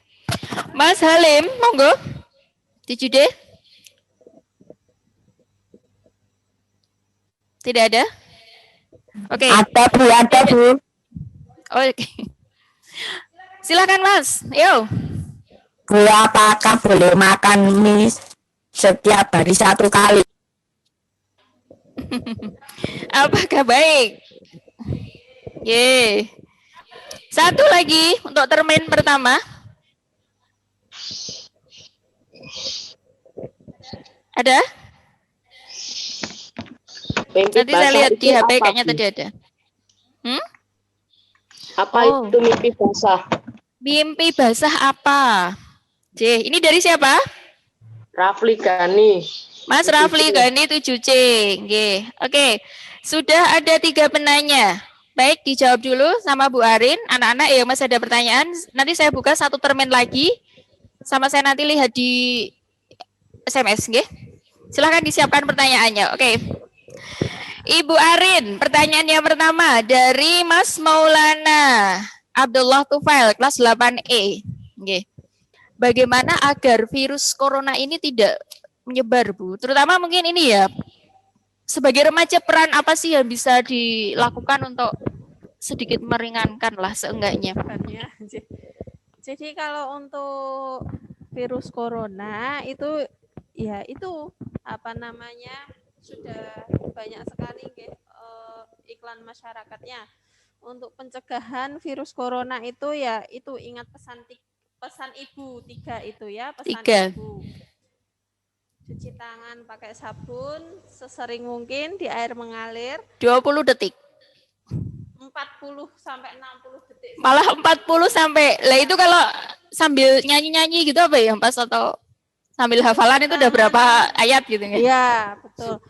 Dulu itu kalau nyanyi itu pakai lagu apa ya itu?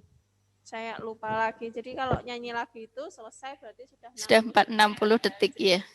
Nah, jadi kalau cuci tangan itu ada 6 langkah cuci tangan sebenarnya. Jadi enggak cuma cuci tangan sikit-sikit pakai sabun enggak. Jadi yang harus dicuci yang pertama adalah pergelangan tangannya. Jadi ini sekitar 6 kali. Jadi kalau 6 kali enggak cuma gini. Jadi 6 kali. Ya. 6 kali sama. Nah, ini punggung tangan kan ada kanan dan kiri. Jadi 1 6. Lalu sela-sela. Kesela ini juga 6 kali. Nanti diginikan. Jadi 4 jari ini nanti menggabung begini. Nah, diganti satunya. Jempolnya belum ganti jempol. Nanti yang terakhir adalah pergelangan tangan kanan dan kiri. Itu nanti selesai 60. bisa 60 detik. Paling cepat itu 40 detik. Nah, itu baru dibilas pakai air yang mengalir. Jadi kalau cuci tangan jangan pakai air yang apa namanya? Yang di dalam wadah. Jadi cuma yang mandek gitu, jangan pakai kobokan. Jadi kalau cuci tangan ya pakai air mengalir dan pakai sabun. Jadi untuk sabunnya sendiri bebas mau sabun apa monggo. Jadi kalau misalnya tidak ada sabun cuci tangan ya pakai sabun mandi. Nah, untuk sabun sendiri, untuk cuci tangan, kalau misalnya pakai sabun mandi, diusahakan bukan sabun batang. Oh, cair ya. Sabun batang karena habis ini cuci tangan, sabunnya tidak dicuci. Jadi nanti semakin lama kumannya nempel di sabun. Lalu yang selanjutnya pesan ibu itu yang kedua adalah pakai masker. Jadi kalau ada berbanyak orang tetap harus pakai masker. Terus selanjutnya adalah tidak berkerumun. Jadi jaraknya tetap minimal 1 meter. Ini yang biasanya kalau yang kena itu ya karena lepasnya itu karena tidak pakai masker dan berkerumunnya. Jadi kita kan tidak tahu si A, si B, si C siapa sih yang kena corona karena itu tidak kasat mata, tidak kelihatan. Kalau misalnya orang sakit corona terus di sininya ada tulisan sakit corona nih gitu. Jadi ada sinyal merah gitu ya. Kalau ada gitunya kan detektor. Orang jadi waspada. Sama seperti sakit HIV. HIV itu walaupun kalau sedang HIV positif itu tidak akan kelihatan. Jadi orangnya sehat, bugar, biasa saja. Itu baru kelihatan kalau sudah jadi AIDS. Jadi kalau sudah virusnya lebih banyak di dalam tubuh, sudah ada tanda gejala, baru dia kelihatan, oh ternyata dia sakit HIV. Gitu. Sama seperti corona. Jadi kalau corona itu, kalau flu biasa, itu paling dari 1 orang menyebarnya paling sampai ke 5 orang. Jadi kalau kita berkerumun, ada yang 1 kena flu, biasanya kadang hanya 5 lah kita yang paling kena. Tapi lain dengan corona ini. COVID-19 itu dari 1 orang bisa jadi 100. Karena jadi 1, jadi 10, dari 10 ini nanti nyabang lagi jadi 10 lagi. Jadi memang yang bikin pandemi itu yang seperti itu. Jadi penyebarannya itu memang cepat sekali. Dan yang kita khawatirkan karena corona itu dia bisa, yang baru itu karena happy hipoksia. Jadi sebenarnya tubuh itu sudah kekurangan oksigen. Tapi dia masih bisa ke sana, ke sini, happy-happy aja. Makanya di kesehatan bilang itu adalah happy hipoksia. Jadi kalau biasanya sekarang sudah ini kalau ada keluhan batuk pilek di puskesmas pasti sudah diukur kadar oksigennya nanti di meja screening. Kalau kadar saturasi oksigennya kurang dari 95 nanti biasanya kita sudah curiga ke apakah ada faktor pendukung dari anamnesanya, ada faktor pendukungnya apakah dia bisa dicurigai kena corona atau tidak. Nanti seperti itu. Jadi memang yang digaungkan pemerintah tentang pesan ibu itu sebenarnya ya memang bermanfaat sekali. Tapi kan kadang kalau kita lihat, alah iklannya pesan ibu lagi diganti nanti yang TV saluran yang enggak lagi iklan. Jadi sudah jadi terbiasa kadang lihatnya.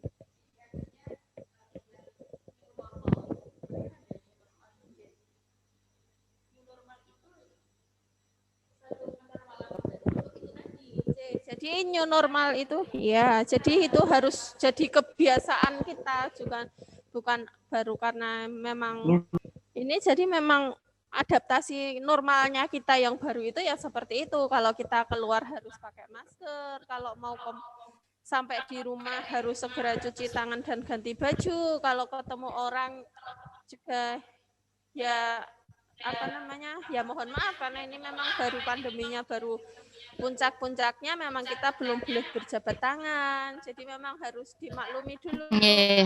Saling gini. Sedikit mereda kita bisa mulai berjabat tangan lagi karena memang berjabat tangan adalah pengukur dosa gitu. Jadi memang itu kadang yang berat sekali itu ketika ketemu saudara kita itu tidak bisa berjabat tangan, itu memang terasa berat sekali. Alhamdulillah kalau untuk memakai masker, sering cuci tangan itu masih bisa kita toleransi. Tapi ketika kita sudah bertemu saudara, sudah lama tidak ketemu, tidak bisa berjabat tangan, itu rasanya ya gimana gitu. Apalagi kalau orang kesehatan mungkin akan menjabat tangan orang lain itu mikirnya berkali-kali, ya kalau saya tidak bawa penyakit, kalau saya yang bawa nanti bagaimana orang tua saya, bagaimana saudara saya, jadi pikirannya pasti ke situ.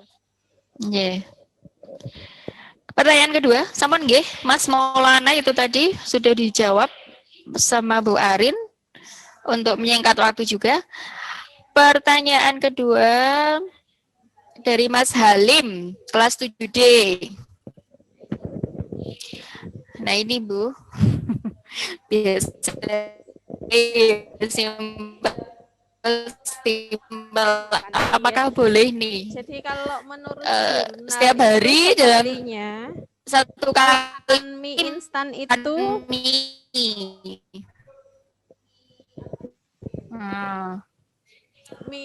kayak mie ayam itu ya mungkin. Kalau mie ayam itu yang instan yang kita khawatir. Nah, mie kering dimasak ibu pakai sayur itu apakah juga bisa saja ada. Yang tetap ada jelas kalau pengawetnya, itu nggih? kan bahannya dari tepung, sedangkan tepung itu Betul. memang susah.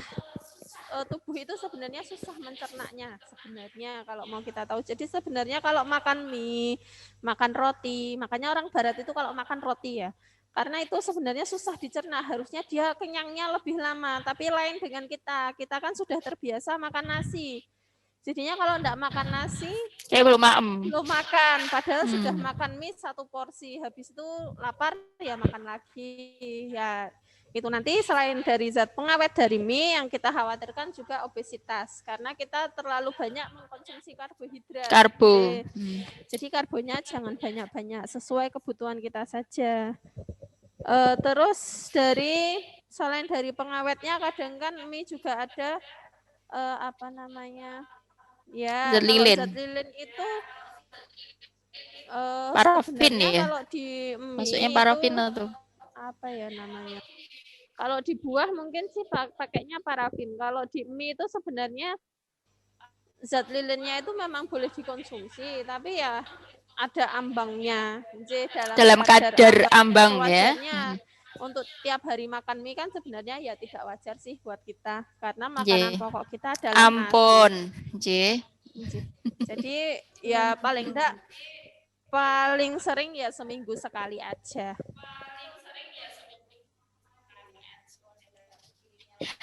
Tapi kalau diimbangi aktivitas remaja yang luar biasa, milenial sekarang kan kalau tidak pas masa apa ya Bu? Kalau karbonya aktivitasnya setiap hari. Karena ini baru masa pandemi, saya kurang yakin anak-anak bisa beraktivitas. Bisa membakar karbo yang sekian banyak itu enggak?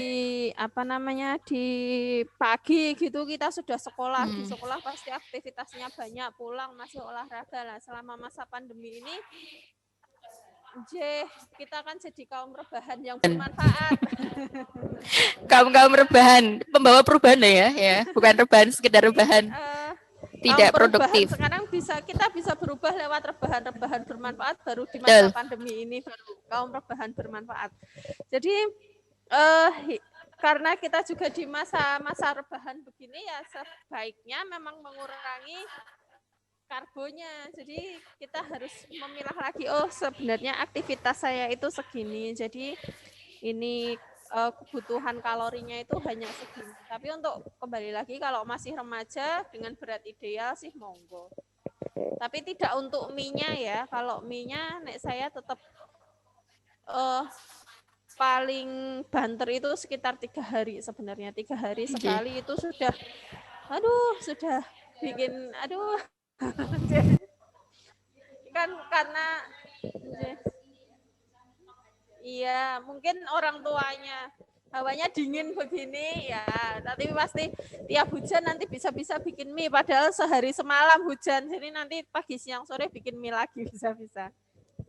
Jadi mie-nya untuk orang tua di stop dulu, nanti misalnya pengen bisa beli ke tetangga saja kalau pas butuh. Kadang kan mumpung di supermarket nih beli yang banyak karena mungkin kan anak-anaknya banyak, jadi stok yang banyak, biar beli di tetangga aja, pas kepepet itu baru beli mie.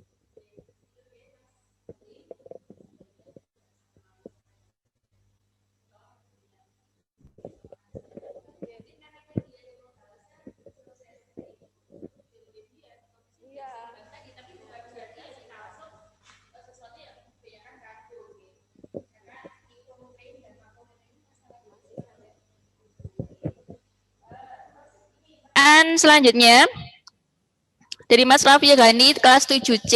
Ya, apa yang dimaksud dengan mimpi basah, Ibu? Jangan-jangan memang masih banyak anak-anak kita yang belum tahu pertama kali saya mengalami itu kapan. Dikiranya ya hanya biasa, kok tahu-tahu basah, tidak apa, terus secara tuntunan Islamnya harus, tapi insya Allah di pelajaran anak-anaknya ya sudah sih. Cuma pendampingan di rumah kan tidak semua orang tua juga care tentang hal itu. Untuk curhat juga malu, dikiranya ngompol atau apa, mohon maaf nggih. Monggo Bu. Jadi mimpi basah itu adalah untuk fungsi reproduksi sudah nggih mestinya kalau SMP ya. Sampun.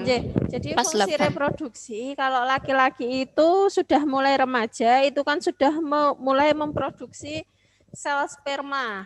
Nah, sel sperma itu yang sudah diproduksi itu nanti lewat saluran-saluran yang ada di organ reproduksi itu nanti kalau tidak dikeluarkan itu ada di tempat penampungannya. Nah, kalau masih remaja belum menikah kan otomatis tidak ada tidak ada tempat untuk menyalurkan lain dengan sudah menikah. Jadi disalurkannya lewat hubungan seksual.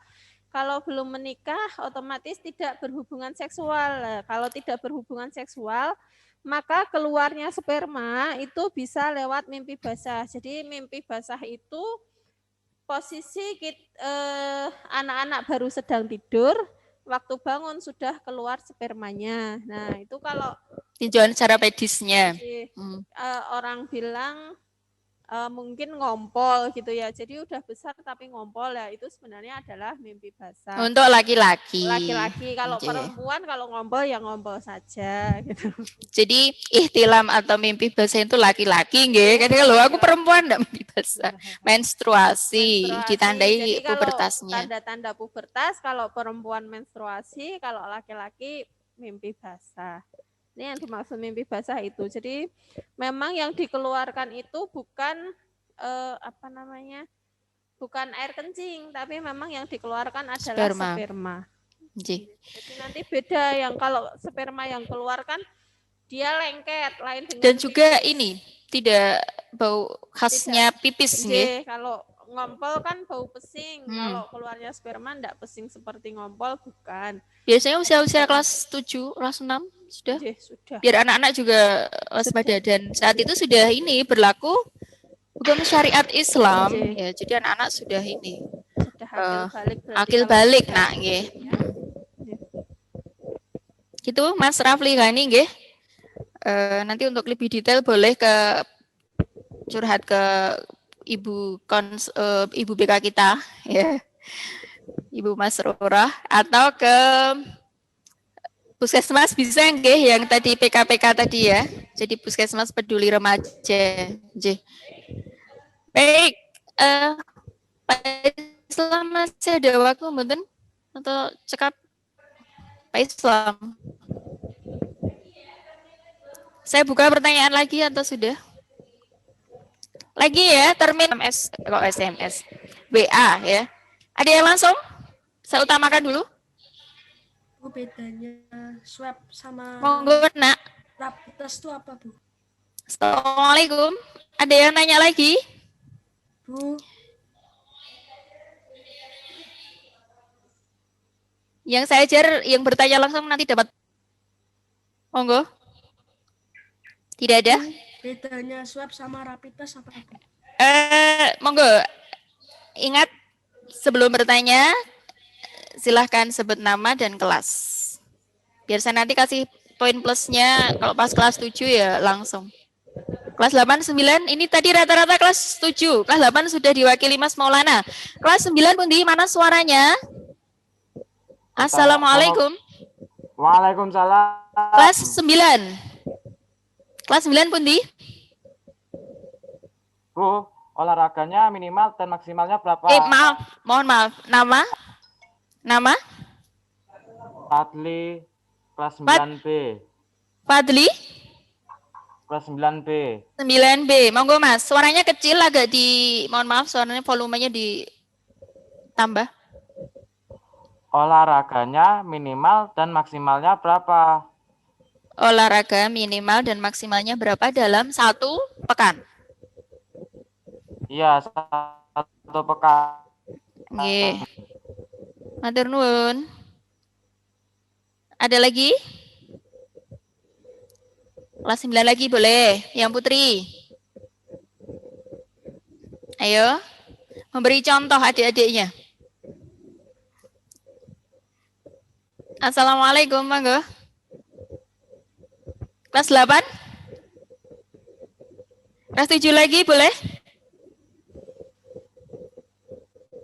Tidak ada yang langsung? Oke, cukup. Berarti untuk 2 termen sudah saya buka. satu pertanyaan tadi sudah langsung lewat Zoom. Nanti akan 2 pertanyaan saya ambilkan yang sudah WA saya jawab di kelas 7 tentunya. Baik, kelas 9B, Mas Fadli. Ini Bu Arin. Olahraga. Itu olahraga yang enak, ringan yang bisa kita lakukan. Mungkin juga mager juga ya, rebahan, cukup kaki tangannya naik-naik di tempat tidur atau bagaimana. Dan idealnya harus seperti apa? Ini 1 pekan berapa kali? Idealnya itu setiap hari itu exercise itu 30 menit. Exercise, ya. Jadi hanya sebenarnya untuk latihan saja. Kalau untuk olahraga ini, untuk olahraga keluar itu saya kira kalau ini kan paling juga lari itu baru bisa sendiri. Kalau olahraga yang lain kan sepertinya harus berkelompok, nggih. Padahal tidak mungkin kalau misalnya kita mau badminton tetap pakai masker, kayaknya juga aduh susah sekali, ampek ini. Kalau lari mungkin goes boleh, monggo. Goes boleh. Enggak, yang jelas yang tidak boleh adalah berkerumunnya. Kadang kan kita goes nih sama-sama besok Minggu ya jam 6 kita kumpul di sana lah, itu satu kelompok 10 orang. Aduh, saya enggak bayangkan itu nanti. Nanti juga ketemu nanti di mana tujuannya kemana gitu, nanti di sana ketemu lagi banyak orang. Kalau goes itu selama masih dalam batas wajar pakai masker masih bisa. Jadi kalau medannya lempeng aja itu masih bisa pakai masker, tapi kalau medannya berat saya kira juga susah pakai masker. Terus juga biasanya untuk masyarakat kita itu sudah benar nih pakai masker masuk rumah makan, terus habis itu mereka makan otomatis maskernya dilepas. Nah, yang susah lagi setelah makan mereka ngobrol. Ngobrolnya ini masih lupa, maskernya masih di dagu, jadinya belum dipakai lagi. Nah, padahal waktu itu adalah waktu riskannya, jadi sudah sebenarnya maskernya tinggal dinaikin lagi, dipakai lagi, itu sudah selesai, tapi mereka lupa maskernya belum dipakai lah. Yang bikin riskan untuk olahraga bersama-sama ya seperti itu. Jadi misalnya olahraga, monggo exercise sehari 30 menit itu sudah cukup sebenarnya untuk kita. Terus kalau mau misalnya olahraga ya cari olahraga yang bisa sendiri dulu. Misalnya lari pagi-pagi habis subuh lari, kan tidak mungkin itu banyak orang habis subuh mereka masih sibuk yang lainnya, itu monggo bisa lari. Atau misalnya pengen sepedaan keliling komplek juga masih bisa. Kalau misalnya ada lapangan buat basket habis subuh mau basket sendirian kan masih juga boleh, bisa, monggo. Jadi yang jelas untuk olahraga 30 menit exercise di rumah kan bisa. Kalau hanya untuk exercise saja, kalau mau olahraga yang sebenarnya untuk berbanyak orang, untuk saat ini memang masih belum bisa. Kalau misalnya ada lapangan untuk olahraga selama masih bisa paling 2-3 orang, ya bisa saja, monggo. Yang penting tidak berkerumun.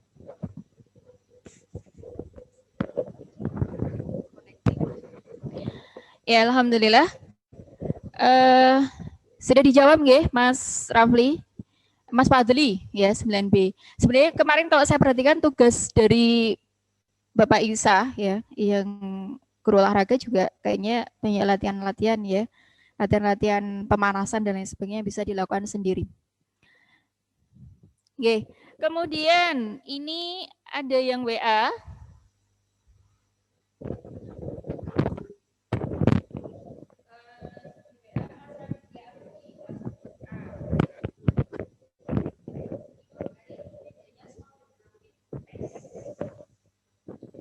Jadi bedanya swab dan rapid test. Kalau rapid test itu yang diambil adalah serum dari darah. Yang diambil serumnya, serum itu membacanya antibodinya. Jadi antibodi terhadap COVID itu sudah terbentuk atau belum. Kalau ada antibodinya itu belum bisa diketahui apakah penyakitnya itu masih ada di dalam tubuh atau penyakitnya itu sudah berlalu. Jadi bisa saja hasil rapidnya itu sudah reaktif, tapi sebenarnya dia tidak sedang terkena COVID juga bisa. Nah, bedanya dengan swab, swab itu mengambil sampel cairan yang di dalam. Jadi, untuk penegakan Berarti itu langsung nanti jelas untuk penegakan corona diagnosa gitu nggih. Kalau rapid kan COVID-19. belum tentu itu disebabkan karena corona. Jadi kalau penegakan diagnosa COVID-19 itu melalui swab. Jadi diambil jaringannya yang di hidung sama yang di tenggorokan, nanti dites di laborat apakah itu virusnya benar dari virus corona 19. Kalau positif ya berarti dia positif terkena COVID-19. Nah, untuk rapid test itu bisa saja sudah yang kemarin kenanya. Jadi dia OTG, tidak ada gejala apapun, tapi sebenarnya dia sudah terkena corona. Jadi dia masih punya memori di dalam tubuhnya, itu masih punya kekebalannya. Jadi waktu di rapid test itu sudah muncul. Bisa juga karena memang sedang sakit COVID juga bisa. Jadi kalau untuk rapid itu masih banyak biasnya. Jadi memang untuk penegakan diagnosanya itu pakai swab.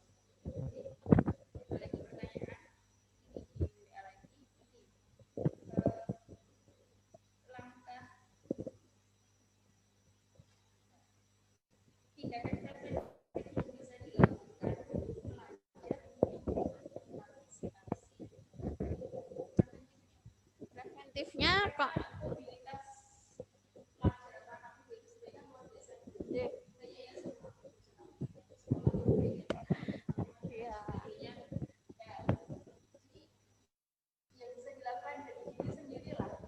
mulai saat ini dari diri sendiri ya. Kira-kira dari diri sendiri bisa dilakukan agar tidak semakin. Ya, kalau ini tidak semakin menyebar. Yang jelas kita tahu penyebaran corona itu memang lewat percikan ludah. Jadi yang kita hindari adalah memang bertemu banyak orang. Jadi di sini memang harus dari diri kita sendiri yakinkan bahwa memang saya itu di rumah memang demi untuk mengurangi ini, memang tujuannya seperti itu.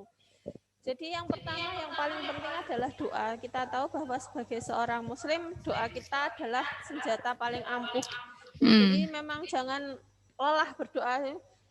Alah, meng dongotok, corona segera berlalu, meng dongotok. Jadi jangan lupa bahwa doa kita itu memang adalah senjata paling ampuh.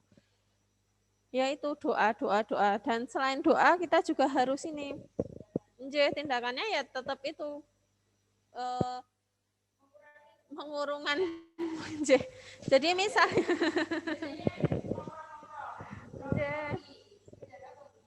kadang kan juga ngopi lah ketika nongkrong itu kan pasti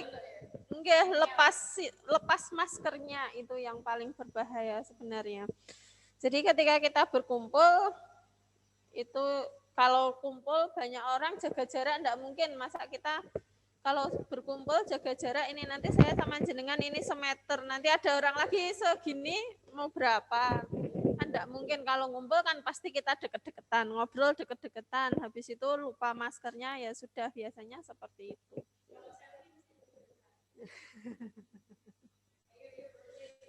Habis itu ketemu Jolali selfie dulu, nanti diupload di media sosial gitu, pasti deket, enggak mungkin enggak deket. Jadi untuk puskesmas juga sekarang sudah mengurangi ini untuk bukti kegiatan kita sudah enggak pakai foto bersama lagi. Jadi memang hanya foto kegiatan, kita hanya ya sudah waktu kegiatan kita foto karena sudah berjajar rapi, kita enggak pernah foto bersama lagi untuk kenang-kenangan, sudah enggak pernah.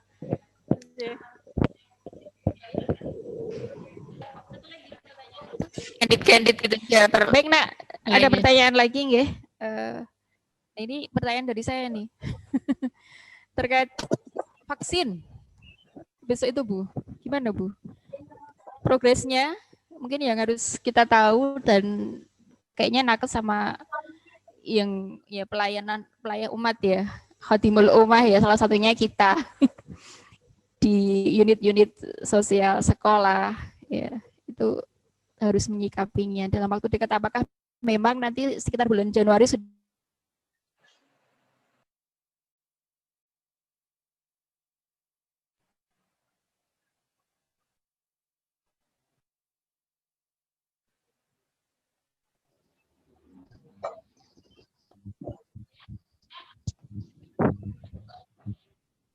hilang? Macet-macet, Bu.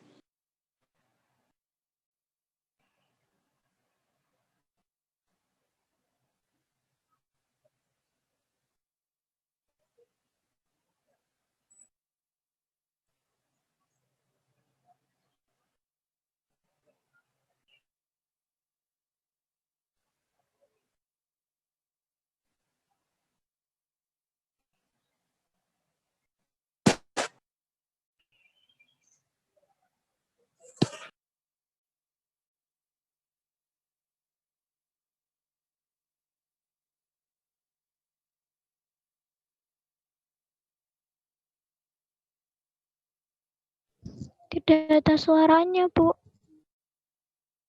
Tidak ada suaranya. Oh ya, halo. Halo? Halo. Sudah ada suaranya? Udah. Udah ditutup masker, nggak kelihatan yang ngomong.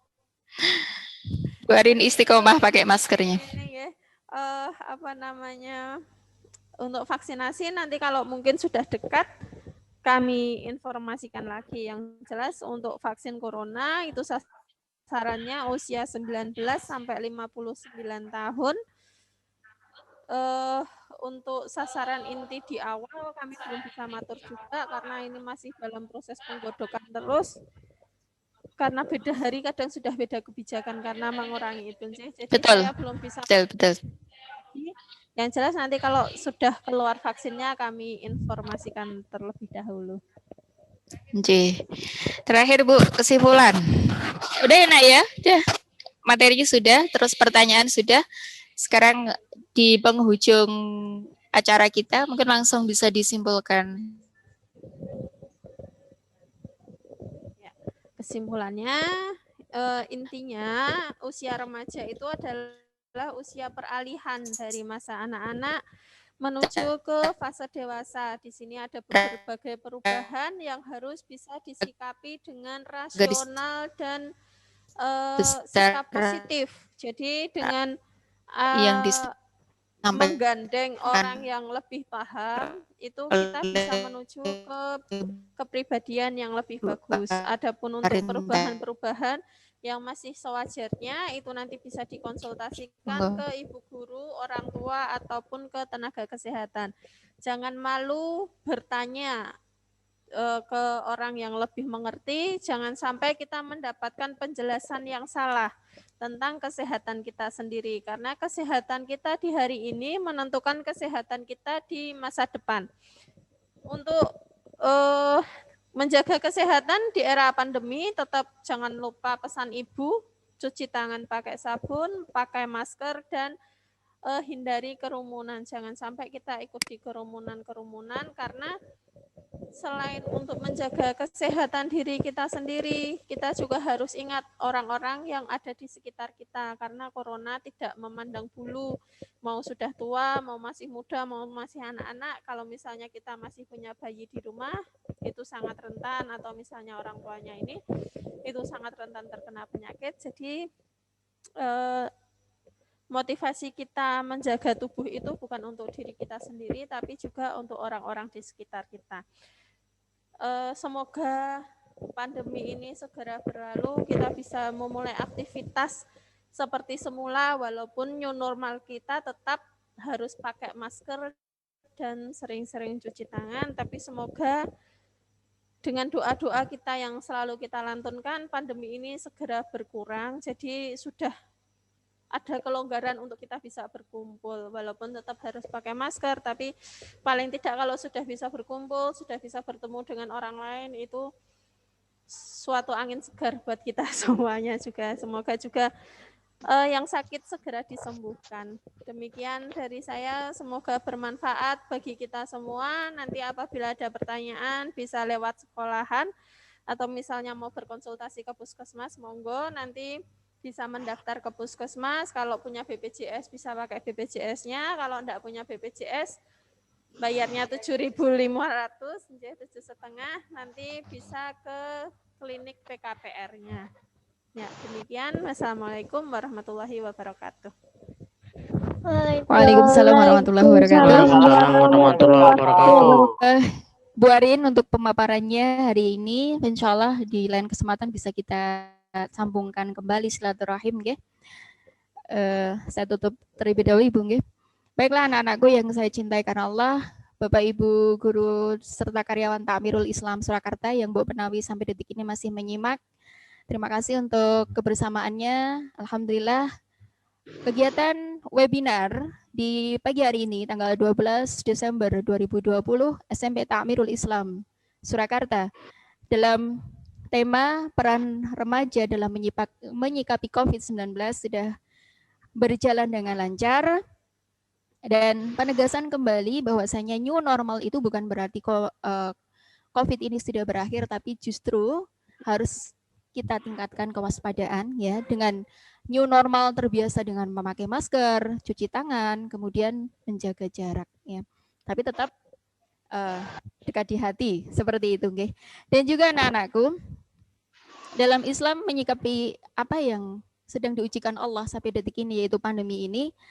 Yang namanya ajal itu kalau sudah waktunya meninggal ya meninggal ya. Jangankan karena corona, ya, digigit semut saja sudah waktunya meninggal ya meninggal aja. Itu. Jadi bukan berarti kita melawan si corona ini, enggak, tapi kita tetap bersemangat untuk bisa tetap survive, membekali hati kita. Yang penting hati kita harus termanajemen dengan baik. Jadi tidak hanya sekedar protokol kesehatan dengan cuci tangan, kemudian pakai masker, jaga jarak saja, tetapi juga protokol ibadah yang harus kita tingkatkan ya. Salat ngajine kudu dikuati, jadi tertib dalam hal itu juga itu adalah.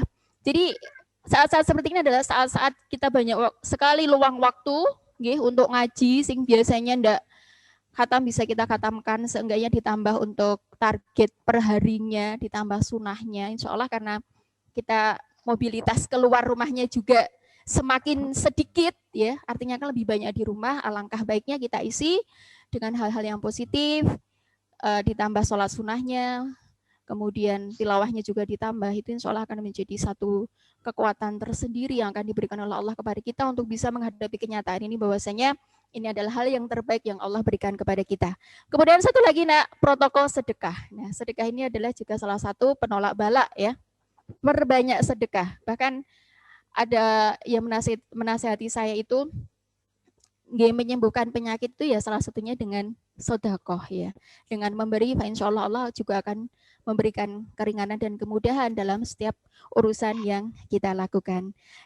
Demikian nak untuk kesempatan pagi hari ini, kalian adalah agent of change ya, agen perubah yang bisa mengubah bagaimana kondisi ke depan ya, karena pemuda adalah